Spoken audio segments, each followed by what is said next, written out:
El altar del incienso se encontraba justo delante del Santo de los Santos. Solo los sacerdotes podían acceder al atrio interior del templo. Solo el sumo sacerdote podía entrar al Santo de los Santos, y tan solo podía hacerlo brevemente y una sola vez al año, en el día de la expiación, Yom Kippur. Porque también el sumo sacerdote era un pecador y por tanto no era digno de estar en la presencia de Dios, aunque el sacrificio, por sí mismo, era claramente insuficiente. Dios pedía también un sacrificio interior. El salmista declaraba que el sacrificio aceptable a Dios es un espíritu quebrantado. Salmos 51, 17.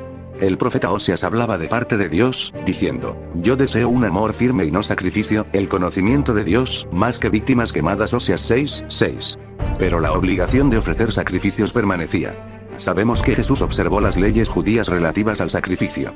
Celebró la Pascua cada año en Jerusalén, y presumiblemente comió el cordero sacrificado, al principio con su familia y después con sus apóstoles.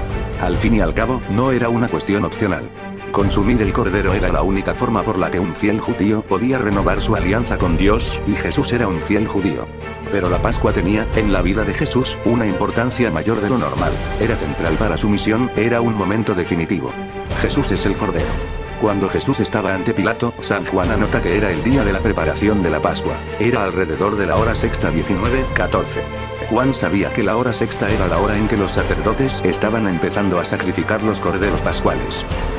Entonces, es el momento del sacrificio del Cordero de Dios. A continuación, Juan se refiere a que ninguno de los huesos de Jesús fue quebrado en la cruz, para que se cumpliese la escritura. Juan 19:36. ¿Qué escritura era esa? Éxodo 12:46, que estipula que el Cordero Pascual no debía tener ningún hueso roto. Vemos entonces que el Cordero de Dios, como el Cordero Pascual, es una ofrenda cabal, un cumplimiento perfecto. En el mismo pasaje, San Juan relata que los que estaban mirando sirvieron a Jesús vinagre con una esponja en una rama de hisopo. Juan 19:29. Éxodos 12:22. El hisopo era la rama prescrita por la ley para rociar la sangre del cordero. Así pues, esta simple acción marcaba el cumplimiento de la nueva y perfecta redención. Por eso, cuando Jesús tomó el vinagre, dijo: todo se ha cumplido. ¿En la época del Antiguo Testamento fueron salvos estos hombres por la sangre de los animales que ofrecieron? No. Es imposible que la sangre de un animal quite el pecado. La Biblia nos dice que solo hay una cosa que puede quitar el pecado, la sangre de Jesucristo. ¿Cómo fueron salvas estas personas antes que viniera Cristo? Fueron salvas por fe en su sangre, igual como nosotros lo somos, pero hay una diferencia. Fueron salvas por la fe mirando hacia la futura muerte de Cristo en la cruz, y nosotros somos salvos por la fe mirando hacia el pasado cuando Cristo murió en la cruz. Isaías vio al Señor Jesús como el Cordero de Dios. Isaías describió la muerte de Cristo como el sustituto del pecador.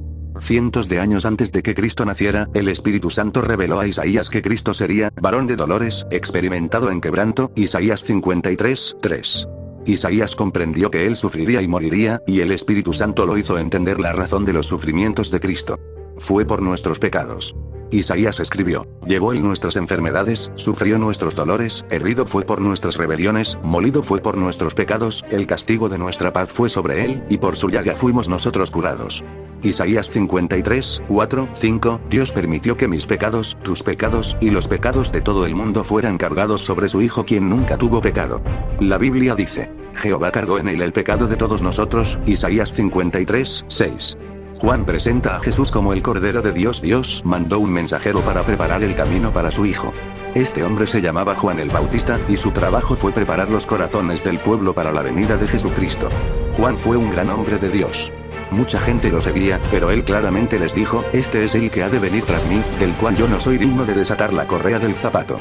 Un día Juan vio a Jesús que venía hacia él y exclamó: he aquí el Cordero de Dios, que quita el pecado del mundo. Juan 1:29.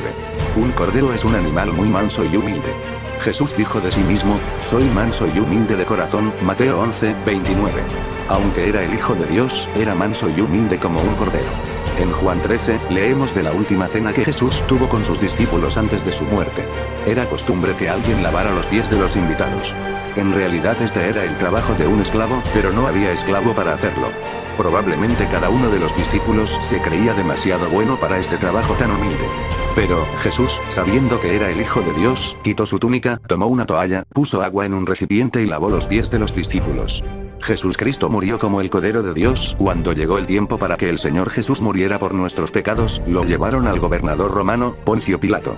Jesús no era culpable ni de un solo crimen, sin embargo no se defendió. Le azotaron. Los soldados le arrancaron la barba a jalones, le escupieron en la cara, y se burlaron de él. Se turnaron para golpearle con palos hasta que su rostro fue desfigurado, y su forma más que la de los hijos de los hombres. Isaías 52:14. Una corona de espinas fue colocada sobre su cabeza. Le forzaron a llevar su cruz a un lugar llamado el Calvario. Allí lo crucificaron. No le quitaron su vida, pero él de su voluntad la puso por nosotros. Jesús dijo: yo pongo mi vida, para volverla a tomar. Nadie me la quita, sino que yo de mí mismo la pongo. Tengo poder para ponerla, y tengo poder para volverla a tomar. Juan 10:17-18.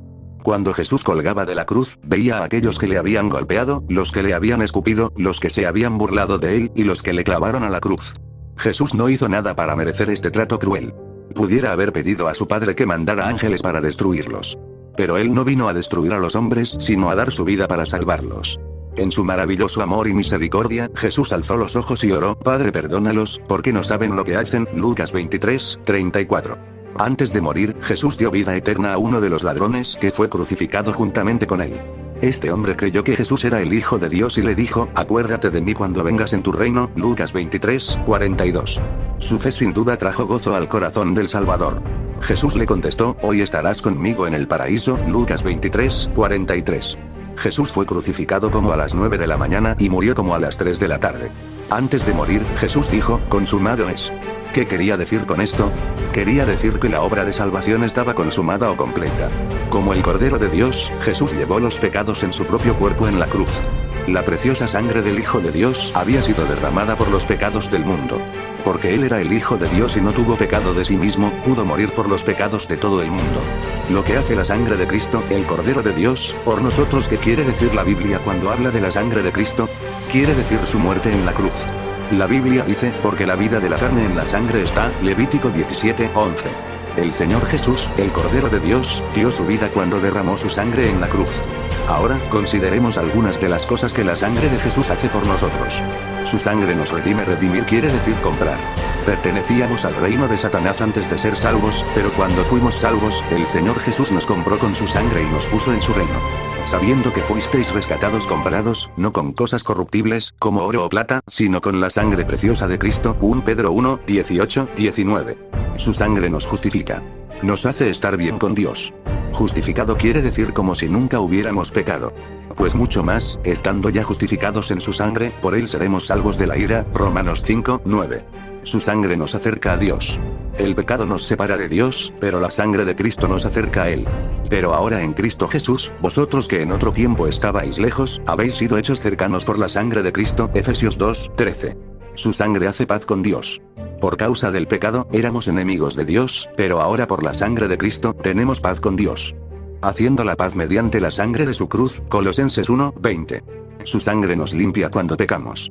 Aún después de ser salvos, todavía necesitamos la sangre de Cristo para limpiarnos cuando pecamos. Cuando venimos a Dios y confesamos nuestros pecados, la sangre de Cristo nos limpia de nuevo.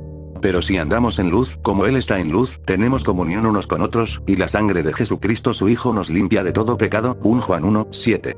En el cielo, y por toda la eternidad, alabaremos al Señor Jesucristo por su gran amor hacia nosotros y por su sacrificio por nosotros. Siempre recordaremos que, como Cordero de Dios, Él murió por nuestros pecados. La Biblia dice que todas las huestes del cielo se juntarán alrededor del trono de Jesús y le alabarán diciendo: el Cordero que fue inmolado es digno de tomar el poder, las riquezas, la sabiduría, la fortaleza, la honra, la gloria y la alabanza. Apocalipsis 5:12. El Cristo incomparable. Hace 2000 años hubo un hombre nacido contrario a las leyes de la vida. Este hombre vivía en pobreza y fue criado en humildad. No era un viajero. Solo una vez cruzó la frontera del país en el cual vivía, y esto fue durante su exilio en la niñez. No poseía ni riquezas ni influencia. Sus familiares no eran de renombre ni tuvieron instrucción o enseñanzas formales. En su infancia asustó a un rey. En su niñez asombró a los doctores. De hombre gobernó el curso de la naturaleza, andaba sobre las olas como si fueran pavimento y calmó al mar. Sanó a las multitudes sin medicinas y no cobraba por sus servicios. Nunca escribió un libro. Sin embargo, todas las bibliotecas del país no podrían contener los libros que se han escrito acerca de él. Nunca escribió una sola melodía, sin embargo ha provisto el tema de más melodías que todos los compositores juntos en el mundo. Nunca fundó un colegio o universidad, pero todos los centros de enseñanza juntos no han tenido tantos discípulos como él. Nunca estuvo al frente de un ejército, ni adiestró soldados, ni disparó armas. Sin embargo, ningún líder ha tenido tantos voluntarios quienes, bajo sus órdenes, han hecho a tantos rebeldes entregar las armas y rendirse sin un solo disparo. Nunca practicó psicología, sin embargo ha sanado más corazones quebrantados que todos los doctores de todos los tiempos. Una vez cada semana las ruedas del comercio se paran y multitudes van a las iglesias a adorarle y para rendirle homenaje y respeto a él. Los nombres de los grandes próceres antiguos de Grecia y Roma han venido y se han ido.